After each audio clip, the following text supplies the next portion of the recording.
Hiti official channel oo ah channel hawada ku cusub maanta waxaan soo booqday team yar oo ku nool degmada Xamarweyne oo aniga ay ka mid ahaan jiray maadaama ay ka weynahay runtii danta xishood ma lahan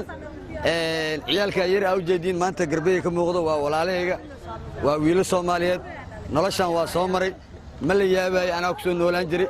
insha Allah hadii la raali ka noqdo ayagana waxaan jecelahay in noloshan ay bedeli doonaan lana heli doona hadii la raali ka noqdo wax bedelo maanta waxa ku imaaday meeshan si booqasho u imaaday dadkan walaalay waxa u imaaday booqasho u imaaday maadaama soo booqday walaalay way tixgeliyeen waa u jeedin aad bay u yirihiin adduunkana fuquuq ma jiro qofkii la yaaban abtidoon ama saaxiibkiis oo noloshiina bedelay dunida la yaab mala dadaalaa waa gaaraa qof kasta oo dadaalaa uu gaaraa runtii aniga maanta waa la garab qabtay waqtigan u jeedin waqtiga lagu bixiyay maanta maadaama uu janankaas abaal media group aniga saaxiibkay nidaamiyo noo furan yahay hadii ilaa raali ka noqdo hamigii hiigsiga alle waxay tahay markuu ugu horeysto horaan oo balqaaday mushaaraadkayga ugu horeeyo waxaan jecelahay hadii ilaa raali ka noqdo anoo ka xaqireen hadda waxba wali ma soo gaarin hadii ilaa raali ka noqdo walaalahay in aan mushaaraadkayga qayb kamid ah ku caawin doono muuqaal nadiif ah ka soo dhiibi doono anoo cid waxba aan kaga ribin janankan qof shakhsiya ma lahan laba qofood ayaa ku leenahay aniga nidaamyaas kale wuu cusub yahay waa liigu taageeray aqoonta waa liigu taageeray kombiyuutarada waa liigu taageeray maadaama dadka qurbaha iyo ku maqan iyo dalkaba waa la caawiyay nolosheeda inaa bedelo shalay meel kale aan joogo waxaan ka ahaa macnaha korsaar shaqaale ma ka ahayn korsaara kaas ku meel gaar ah u joogay waxaan go'aan gaaray in aniga aan janan furto oo waliba janankaas lagala shaqeeyo hadii la raali ka noqdo way ku guuleystay ma sha Allah muddo hadda dhowr bari hawada ku jira sida u jeedin muuqaalo badan waan soo gaareen ma sha Allah walaalahayga yarka waxaan jecelahay hamigii hiigsigay wuxuu ahaa guusheeda ugu horeyso in ay iga soo muuqdaan hadii ilaahay raali ka noqdo walaalay waa garab qaban doona in Allah aniga intii soo caawinaaday ama rajada igu dhalisay oo dalay dibi jiro waa ugu mahad celinayaa cid alle cidii ilmaas caawinaysana wax qaraad ma laha aniga waxba kama rabo hadii ilaahay raali ka noqdo si toos ayay waxooda u soo gaari doonaa waa in la kulunsiin doonaa telefoon ay ku hadli doonaa hadii ilaahay raali ka noqdo xafiiskayga marti kaga dhigi doonaa si toos ayay qodka ugu xiriirayaan waxa lagu kala hadlo oo waa garanaysaa aaladii toos ula soo xiriiraya cid la xaqiraha ma jirto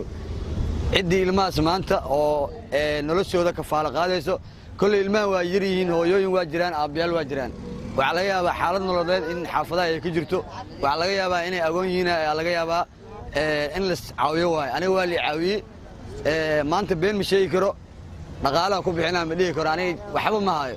laakiin run ahaantii waxaan jeclahay saacad kasta muuqaal nadiif inaan soo gudbiyo taleefanka shaashada la soo saari doona hadii la raali ka noqdo oo aniga aan leeyahay iyo maxaa kale maamulka jananka oo si toos ah uga soo xiriir doontaan hadii ilaahay raali ka noqdo walaalay waxaan jecelahay in wax qabadkooda aanu ku ekaan kaliya aniga wax qabadka liiga qabta kaliya inuu ku ekaan aniga waxba liiga qabtay aniga maanta waxaan rabaa inaan ka hadlo run ahaantii maanta meeshan waxa ku taaganahay waa la caawiyay xaqiiqatan been la isku sheego ma fiicno ani waa la caawiyay caawinaada ku joogaa maanta nin shaqeystaa laakiin shaqadeedu wali waxba kama bilaabo xaqiiq inaan ka hadlaa fiican insha Allah hadii la raali ka noqdo anigana garabkiga ka qaadan doonaa inta soo gaarto oo ilmaha soo caawisana waa ku xiriirin doonaa hadday jecel yihiin ehelkooda inay la noolaadaan oo wax lagu siina halkaas ehelkooda wax lagu siin doonaa oo toos ayaa lambarada waalidiintooda loo heli doonaa hadii raali ka noqdo maanta waa barasho waa ilaahay kuma darnaadee si booqasho ugu tagay كديس كتجي ما دام كديس كتجي وحنج على هذا إن أنا دافن حالة أنا كسب بحي ما الله ياباي دنتنا حشاد ملا دت كان ولا لو عاونات وباهين وحبرش وباهين عد على عدي سواء عاوكرت ملاح قراي ستوسين ولا شعر دونان وأنا لو قد بن دونا أيوة ولي الماء أفتيا لقى هذا عد كودا أيا جنك الصوص عرض دونا عنو قلبه وحي للسوق جارسي ساعدي هاد وحي للسوق جارسي وحي لو وقفتي سمو قالوا سوق قد بن دونا هذه لا رالك نقطة وحى حقرين مجرته كما ودنا معناها إن وعاجر ضد بدن أو سيدان سيابه كل الدول هذا وش غيستو أنا السيابان شقة كمرة منه برفشين جين وحوي خاصة أنا عاوي الماء ولا عليه هدي إلى رالك النقطة ولا عاود دونا عد كستو عاو سنة ولا سوق من دونا وارد كذا يا الوحرين دونا wax kasta oo noloshooda ku bixisay cid alle cidii kafaalo qaado waxaan ku xiriirin doonaa waaridkooda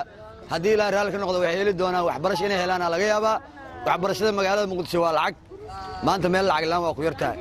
ilmaha ujeed waxay waxbarasho u leeyihiin maanta waxaa laga yaabaa waalidkii inay waxbarasho ka dhiibi karin in la isku dambaabano ma fiicno kuwan ayaa xaq in ka saaran yahay maanta hantii adduunya waa laga dhimanayaa karfan cadaa lagaa gelinayaa waa ka dhimanaysaa war inta adduunka joogto wax la soo bax ani kuwii shalay soo garab qabtay noloshaanoo kale soo baxay waxaa liigu waaniyey inaan wax qabsado aan shaqaysto marka maxaa qabsan kartaa laydhaha wixii qabsan karo waxaan la tashtay dhallinyarada soomaaliyeed walaalahay garab qabtay aan la tashtay fikraddaana ay ugu soo dhacday maadaama waa jeclahay in maanta aan janan aan ka muuqdo run ahaantiina asxaabteedina way igu farxi doonaan ayagana kuwan walaalahay xaq bay ku leeyihiin insha allah biidmillahi kariim saacad kasta iyo wakhti kasta waxaan jeclahay in fiideo nadiif aan ka soo gudbiyo cidna aan la xaqirayn waa is waraysan doonaa